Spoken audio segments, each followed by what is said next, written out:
Kaip be būtų skaudu ar nemalonu, tačiau turiu pripažinti, kad moku aš sugadinti savo sekėjams nuotaikas. Moku aš paskelbti visokių prakeiktų sąmokslo teorijų, kurių netgi pačios absurdiškiausios, bet dėja virto realybę. Kai kurios iš jų netgi labai skaudžia realybė. Na ir kągi, blogų naujienų srautas nesibaigia. Kaip matote, esu gerokai neišsimiegojęs, kadangi visą naktį, beveik visą naktį, užsirašinėjau ant visokiausių lapelių, lūžo tušinukai nustojo rašyti, lūžo pieštukai, nenorėjau šeimos žadinti, rankiau viską, ką galėjau, kad tik spėčiau užsirašyti. Šią naktį aš dalyvavau nepriklausomų mokslininkų ir kitų sričių specialistų konferencijoje, nuotoliniu būdu. Ten pas jos ankstyvas rytas, o pas mus gūdi naktis. Kelias valandas atsidėjau, ne iki galo išsidėjau, kadangi iš tikrųjų lūžinėjau miegot. Nu, tik pabudus iš karto išlėkiau kuo toliau nuo gyvenamų namų, kad galėčiau ramiai aplinkoje jūs informuoti apie tai, kas įvyks ir įvyks dėja neišvengiamai. Taigi, konferencijoje dalyvavo medikai, virusologai, infektologai, karo specialistai, buvę kariškiai, generolai, majorai, ekonomistai, finansistai, ko tik aš ten neprisiklausiau. Mane labai maloniai nustebino, kad buvo lietuvių kalba vertimas, dėja ne balsu, o tik tai titrais, tai ką spėjau, tą užsirašinėjau. Gerai, pradedam. Ir vėl blogos naujienos. Visame pasaulyje nuo rugpjūčio mėnesio stipriai suaktyvėjo naujų ligų reklamos. Apie ką kalba šitie žmonės, kurie dirba su psichologija. Juos labai stebino, konferencijoje būtent esančius psichologus labai stebino, kad ligas nuo šiol reikia reklamuoti. Kad nėra taip, kad tu matai, kad aplinkui visi kaimynai ar draugai ar draugų draugai susirga ir tai reiškia, kad iš tikrųjų kažkas tai vyksta. Bet lyg tai nieko nevyksta, bet per televiziją ir radiją tau sako, kad serga vos ne kiekvienas. Reklama, ligų reklama. Nu, tai stebina psichologus. Gerai.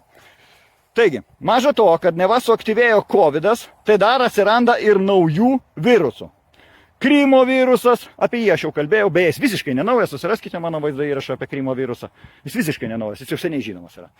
Paskiau, X virusas, čia neaišku, kas čia tokio, o baisiausia yra virusas ERIS. Bent jau titruose buvo parašyta 4 raidės ERIS. ERIS. Šitas virusas buvo visur linksniuojamas kaip pats baisiausias daugumoje pasaulio šalių. Kanada, Amerika, Australija, žodžiu, šitos šalis stipriai reklamuoja ERISą. Nu, nenustepsiu, neužilgo šį pavadinimą girdėsime ir mes vis dažniau.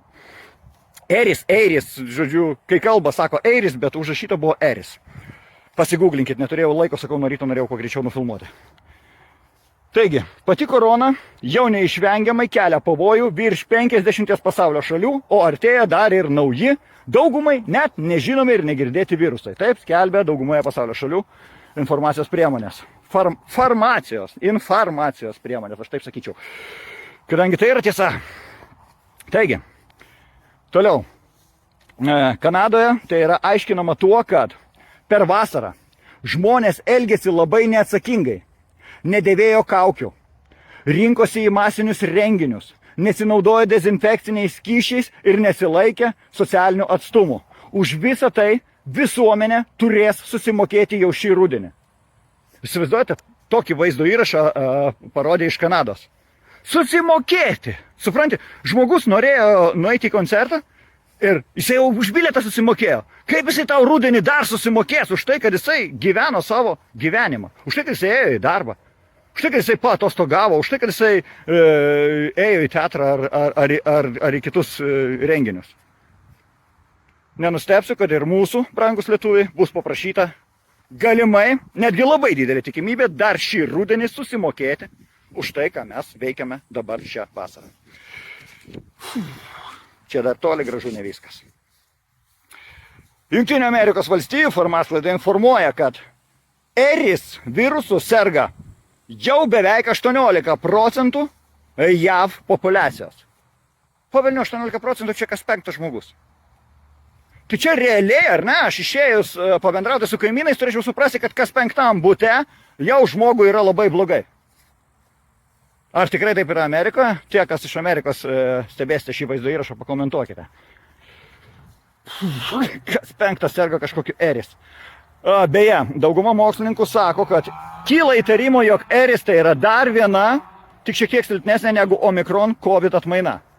Tačiau per televizorių sako, kad Eris yra naujas virusas. Yra kaip yra. Toliau.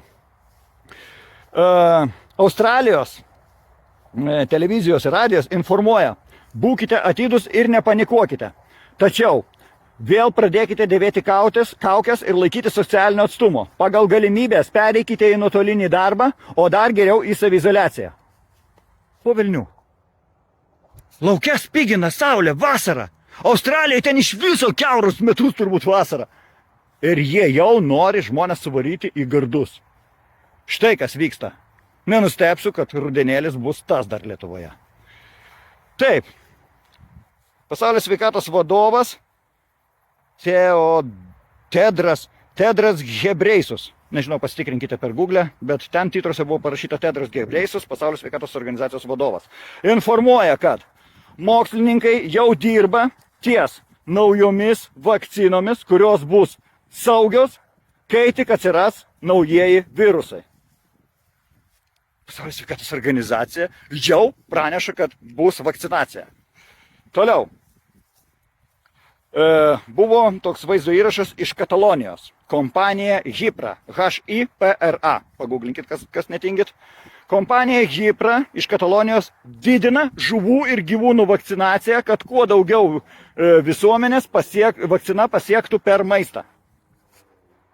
Pavelnių, jie skiepė žuvis ir gyvūnus tam, kad antivakseriai susivakcinuotų. Gerai, toliau. Kompanija iš Kanados, Medicago, M-E-D-I-K-A-G-O, Medicago, informuoja, kad stipriai didina augalų turinčių savyje vakcinos plantacijų dydį. Kanadoje auginami augalai, aš taip spėju, kad čia jau visus tuos veganus gerokai paskiepis. Gerai, toliau. Googlinkite tokį pavadinimą. Porton Down, Jungtinė karalystė. Porton, P-O-R-T-O-N, Down, D-O-2-V-N. Porton Down, slapta laboratorija Jungtinė karalystė, aplenkė visus. Jie jau beveik sukūrė vakcinas nuo artėjančių virusų, apie kuriuos dar mokslininkams nėra žinoma. Ar jūs suprantate, kad slapta Kanados laboratorija Porton Down pagamins jums į petį kažką suleis tokio, nuo ko dar net mokslininkai nežino. Nuo kažkokių virusų, kurių dar net mokslininkai nežino. Taigi, vakcinacija, tikiu, kad bus žiauri. Apie kokias priemonės, aš labai laukiau, žinokit, buvo žadėta pasakyti konferencijoje, kad kokiamis priemonėmis bus siekiama suvakcinuoti žmonės, bet dėja, tiesiog nulūžau, supraskit. Neišsimiegu aš ir per šitą veiklą, o dar ir savo gyvenimo reikėtų turėti, aš jau nekalbu apie darbą. Gerai. Pasaulio sveikatos organizacija viešai informuoja, kad NATO blokas stipriai atsilieka pagal pasaulio šalių visuomenės valdymą.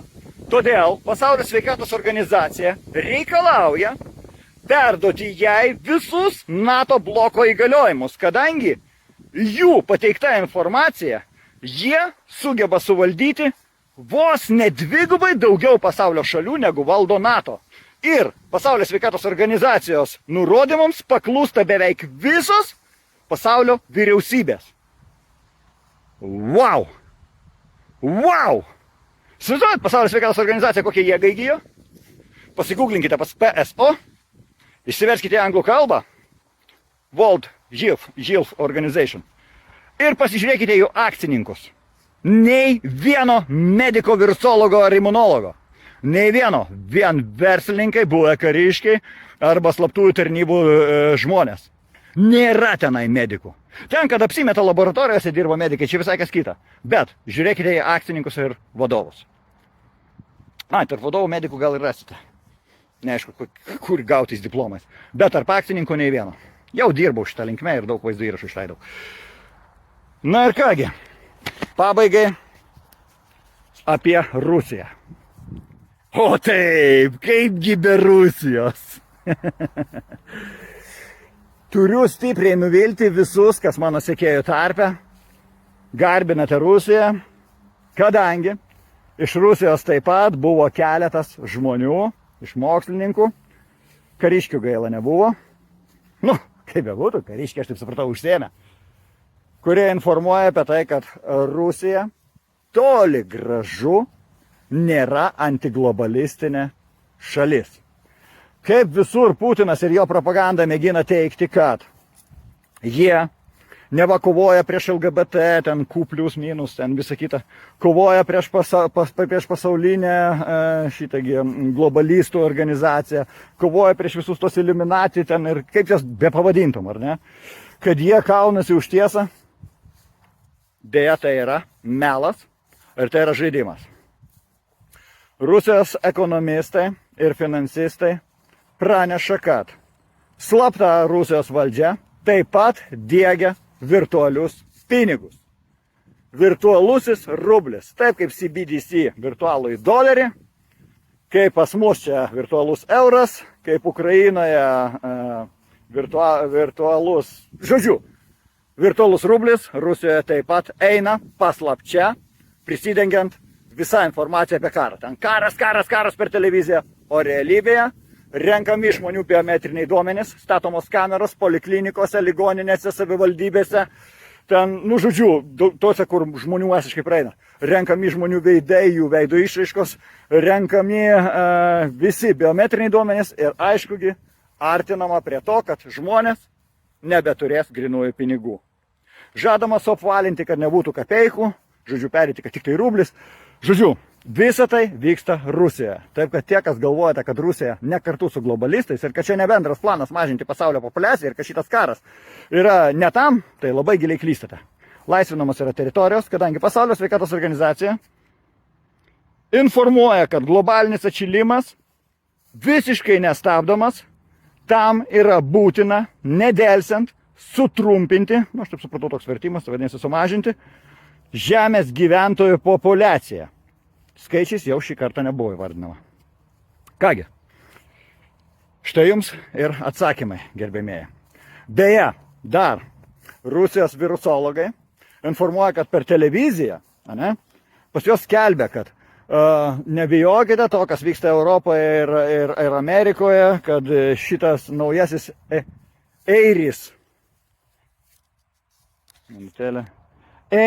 kad naujasis Eris nėra toks pavojingas, kaip apie jį kalbama Amerikoje ir Europoje.